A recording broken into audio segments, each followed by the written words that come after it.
All right, you're watching this video because you either missed the phase change lesson, which is the COM 3.1 lesson, or you were a part of the lesson and maybe you had some clarifications that you needed and you wanted to just kind of rewatch this to see if anything would work itself out. So the first thing that we started with was a group discussion, and you guys were at a table and you guys had to do a smaller group discussion than we shared out. The first question was, which has a colder temperature? And the students were asked to tell me if I took the temperature using a thermometer of the insulated cooler of water over here, full of ice water, and the insulated cup full of ice water, which one would be the lower temperature and maybe why? So when we had this discussion, I'll be honest, there was some people who chose the cooler, some people that chose the cup, and then there's some people that chose same. And the answer to this, and we'll get the reason why here shortly, is actually they're the same. They have the same exact temperature, assuming that they would be in thermal equilibrium, meaning they're the same temperature throughout. And again, we'll get into the reason why. The next question, which has a higher temperature or hotter temperature. So for this one, we have water boiling for 5 minutes, and then we have the same pot, but we're boiling it for an hour now. Assuming that the water hasn't evaporated all out and we still have liquid and gas, which one would be the hotter temperature? Most students, I would say, either chose same or boiling for an hour. Very few students we had boiling for 5 minutes, and kind of understandable. They didn't think it would be as high of temperature. But again, this is actually the same, and we're going to try to get into the reason why here within this lesson. So the next thing that I had them discuss was, if I measure the temperature of something, what exactly am I measuring? So if I use a thermometer and measure the temperature of water, what am I measuring of water? Now, the answer would be the temperature. But what is actual temperature? What is it? Most students, or some students, will say thermal energy or heat energy. Well, that's not correct, because if you say those things, then you're telling me heat energy and thermal energy is just dependent on the temperature alone. And that's not correct, because if we look at an ice cube and we look at an iceberg, if they have the same temperature, they still don't have the same thermal energy, because thermal energy and heat energy also depend on the amount of matter that you have as well. So actually, what temperature is telling us is that a thermometer is a speedometer. A speedometer just means that we have them in our car, right? And in our car, it tells you how fast you're going. Well, we can't see the molecules in our, like the substance, the water, the air, whatever. But if we use a thermometer, it will measure how fast those are going. So I think the technical definition is the average kinetic energy that a substance holds, but we are going to just say it's the speed of the molecule. So it is going to measure the speed of how fast they are moving. We will use that concept throughout this lesson, because when we talk about speed, we're going to interchange that with temperature as well here. Now, the other thing that we talked about is your temperature versus time graph lab, where you were having ice melt on a hot plate. Most students predict that when I have ice and it's melting on a hot plate, my graph is going to look like this nice line straight up. And I'll be honest, if you ask your parents, most of your parents probably have the same misconception as well, which again, not correct. The actual graph looks like this. Assuming we have something that's lower than 0, we should have a graph that's really nice, where we have these increases, but then we also have these constants here like B and D. And if we think about math class and we think of when we have a 0 slope, that just means my y isn't changing over time. So my temperature at B and D doesn't change. So again, that's kind of weird. That's kind of why people have this misconception, is that when something is on a hot plate, you would assume it just continues to increase temperature, right?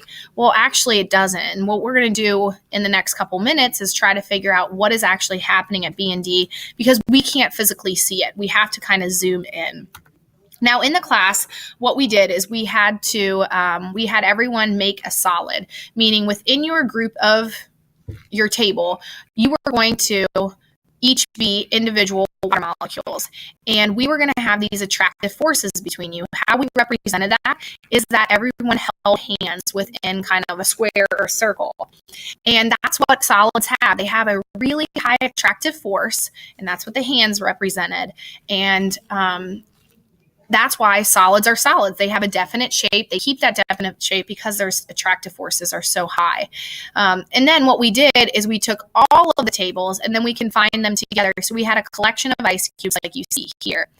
Now, during this time, we started with section A. And if you look at section A, we are all solid and we are below zero.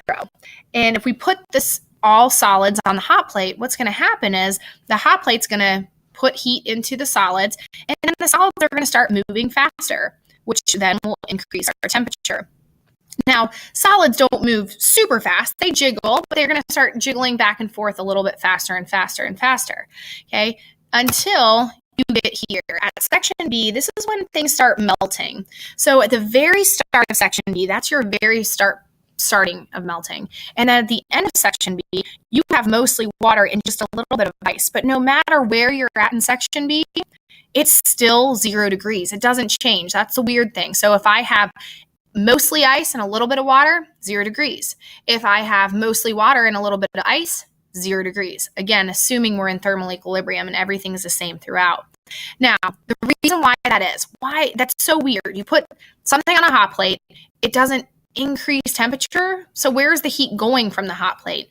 Well, if we look at our particle drawings, these are what liquids now look like. So as it's melting, these are starting to look like this. Okay, these are all my liquids. Now my solids are still looking like here. So if you look at the attractive forces, we now have broken the attractive forces between one of them. And this is not exactly what it looks like in real life, but it's a good demonstration for us. So what happens here is the heat is going into breaking these individually one by one, and it'll start happening and it'll eventually get to all of these. So kind of like in the Army. If you're in the Army, you're not going to leave a person behind. So what we're going to do is we're going to all follow suit.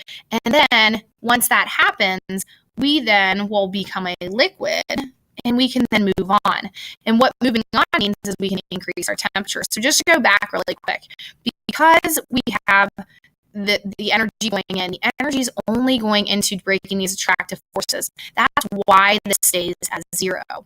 Okay, it isn't until all of these attractive forces, so these ones, this one breaks, this one breaks, this one breaks, this one breaks, this one breaks, this would not increase temperature in that until that happens. That takes some time. Melting doesn't occur instantly for the most part for what we would observe. Okay. Now, when we get to liquid, we now are all liquids. So again, the Army analogy, if we are all at the same spot, we can then move forward. And how we move forward in liquids is we start increasing our temperature. So this is what we expect to happen. It's on a hot plate. It's going to start increasing its temperature and increasing its speed. Okay. So then once we get here to D, this is when we have the boiling point. So this is when you start seeing a bubble and then you start seeing gas coming off of this. If we look at the difference between a liquid, which are these guys down here with our attractive forces, still kind of making this chain, and gases have broken all of their attractive forces. Again, this is what's happening. So if I have something boiling for just 30 seconds like I do here, or 3 hours like I do here, it doesn't matter. It's going to be 100 degrees all the way through. And the reason why is because the heat isn't going into changing the speed, which then changes the temperature. It's going into breaking all of these attractive forces here. And it isn't until all of those attractive forces are broken and it's all a gas that we can go to section E and increase the speed. So once these are all gas, then the speed will increase. It will continue to increase until it can no longer increase, which is not possible for us. And actually in class, we can't get this to happen either for our purposes as well. But that's what that would look like. So kind of as a recap here, when we have A, C, and E, we're only seeing one phase, solid, liquid, gas. But when we have B and D, we're seeing 2 phases, okay? We're seeing a solid turning into a liquid, and we're seeing a liquid turn into a gas. And if we have those 2 phases present, the heat from the hot plate isn't going into increasing the temperature, it's going into breaking apart those attractive forces to change the phase. And that's why we don't see an increase. So then this is the exact same thing that we have to see if we do the exothermic. So if we take heat out, so let's just say I have a gas and I stick it in the freezer. If I stick a gas in the freezer, it's going to cool down and it'll start slowing down. All of a sudden, it'll get to a point at 100 degrees Celsius, which is the same exact temperature as the boiling point. It's where it's going to condense, where it's going to turn back into a liquid. When it turns into a liquid, or that moment that it starts turning into a liquid, it's then going to stay at 100 degrees until it's all become a liquid. So that would be at H. So even if you have mostly gas and a little liquid, or mostly liquid and a little gas, it doesn't matter. It's going to be all 100 degrees, because what's happening here is we're not breaking the attractive forces. We're actually gaining more attractive forces because it's condensing more. Sorry about the bell. Now, when you get to H, we are all a liquid. So at this point, since you're all a liquid, it can slow down and it will decrease in temperature. It will get to the freezing point, which is 0. So once ice starts to form, like you see here, it starts to be 0, and it continues to be 0 until it's all ice. So even at this point where it's mostly ice and a little bit of water, it's still 0. It hasn't changed. It hasn't decreased in temperature, because again, what's happening is we're increasing the attractive forces here because we're slowing it down. It's becoming more and more compact. And that's why we have solids being solids, because we're then creating that structure for them. So once it's all solid, we reach J. Then what happens is we can then decrease the temperature. Assuming it's in a freezer that is lower than 0, we can continue to decrease the temperature as low as that cooler let us, or freezer let us. Okay, so now going back to these two questions, what is the temperature of these two and why? Well, the insulated cooler full of ice water and the insulated cup full of ice water are experiencing melting. Okay, we had full ice mostly. Well, we had all ice, and now it's turning into liquid water. So if that's the case and it's melting, we are now at B. It doesn't matter how much ice or how much water here, as long as they're both present and as long as they're equal temperatures throughout, it's going to be 0 degrees Celsius. So it doesn't matter how much ice you have in there or how much liquid. Again, it's 0 degrees Celsius. Now, the last question would be, what is the temperature of the boiling water for 5 minutes and 1 hour? Same thing. Since you see, it doesn't matter how much it's been boiling for. It doesn't matter how much liquid is left and how much gas is left. As long as both are present, we're going to be here at D. It's going to be 100 degrees Celsius. It can't be any more or any less. It's going to be at that perfect temperature because it is boiling. So at this point, we've now seen, so why do we have these horizontals? Because we are decreasing our attractive forces here and here. And during this time, speed in temperature is not changing because all of that energy is going into the attractive forces.